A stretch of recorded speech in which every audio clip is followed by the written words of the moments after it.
Hello and welcome to my channel, I Win to Lose Gaming. Today, I'm going to jump on the bandwagon and make my first tier list for Honkai Star Rail.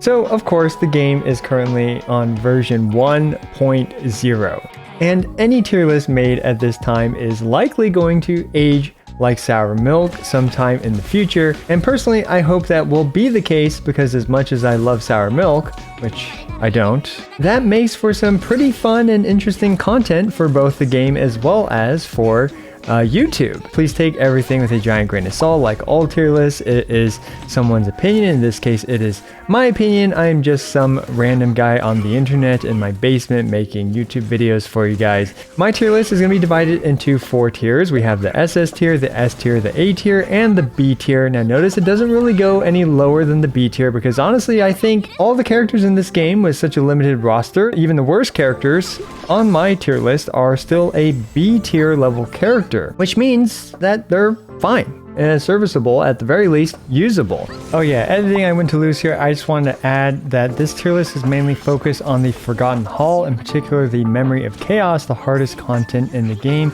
It's not really going to be focused on other content like the simulated universe or overworld stuff.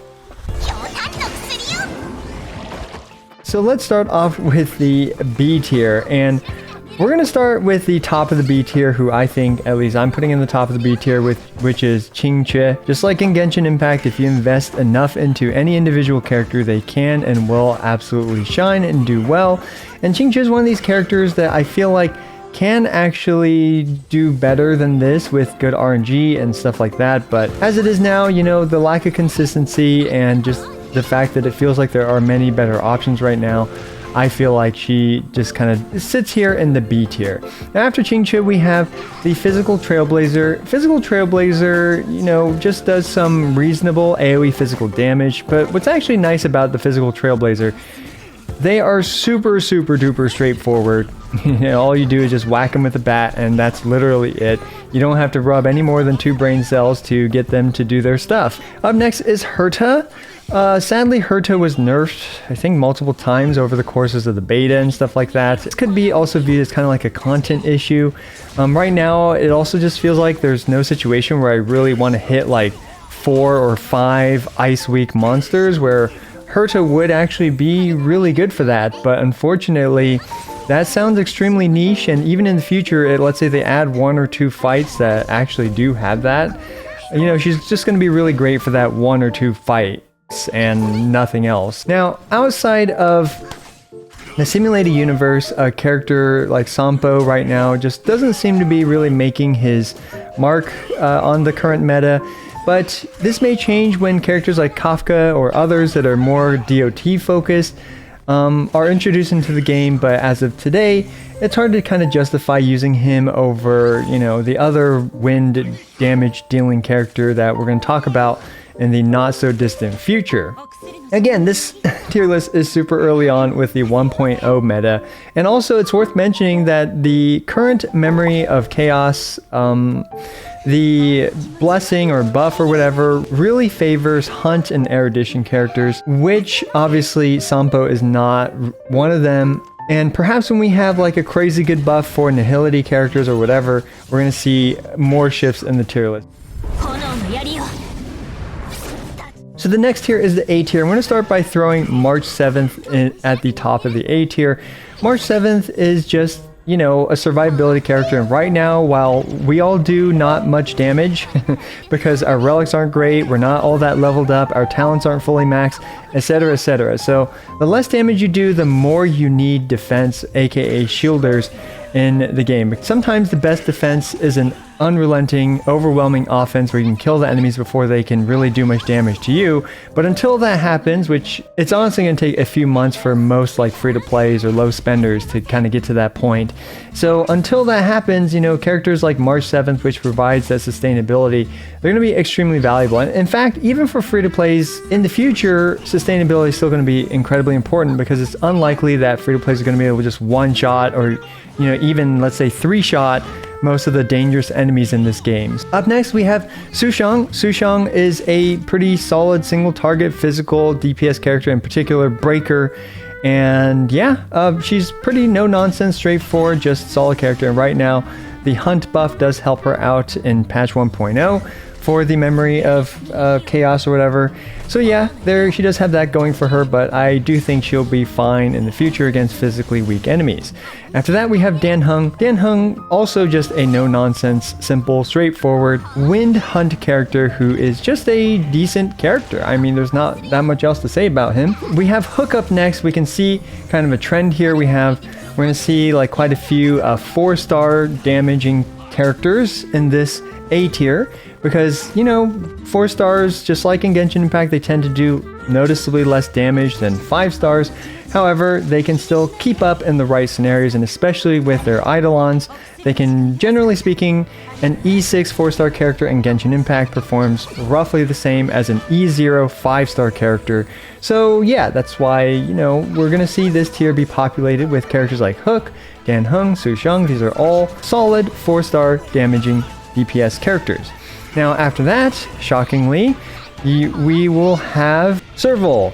And Serval, just AoE Lightning Breaker with poor single target DPS, but fortunately right now a lot of the fights do actually favor AoE Lightning damage. After Serval, we have Hela. I feel like she doesn't quite have as big of an impact, at least it doesn't feel quite as big of an impact in comparison to some of the other support focused characters, so I decided to put her here in the A tier. Now after that, we have Himiko. Unfortunately for Himiko, you know, you have to break the enemy a whole bunch of times in order for Himiko to do a core part of her kit, which is that follow-up attack. Again, that can and probably will change in the future. Up next, we have Arlen in the A tier.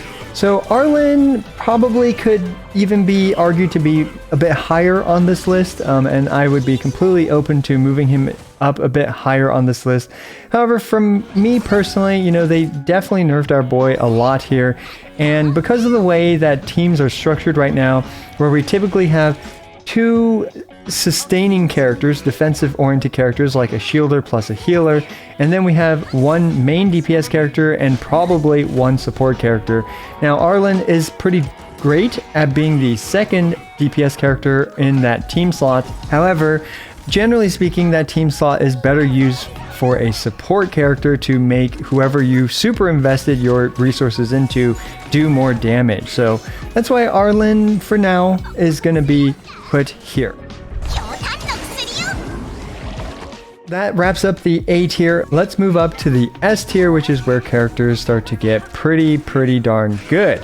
And the top of the S tier, I'm going to put Yanqing.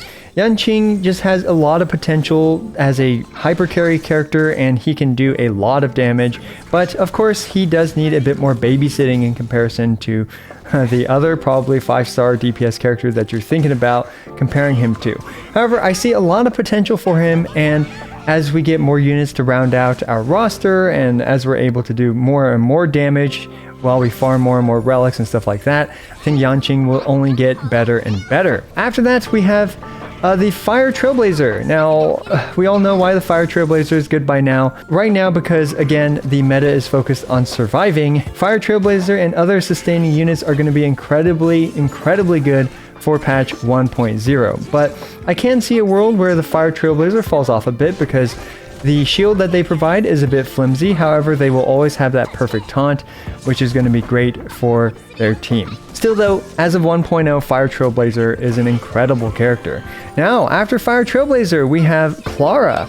Clara is the premier physical damage dealing character as of right now, and she is really the only great follow-up damage focused character, but of course, you know, she does a counterattack and she is incredible in AoE situations and against physically weak enemies, or even honestly as a second damage dealer for your team. I like Clara a lot. I think she's a great damage dealer, and she definitely deserves a spot pretty high up in most tier lists. Up next is Natasha. So Natasha, being a completely free-to-play friendly 4-star healer, is well deserving of her spot in the S tier. She does have the advantage of being able to cleanse a debuff, which in certain fights can come in very clutch.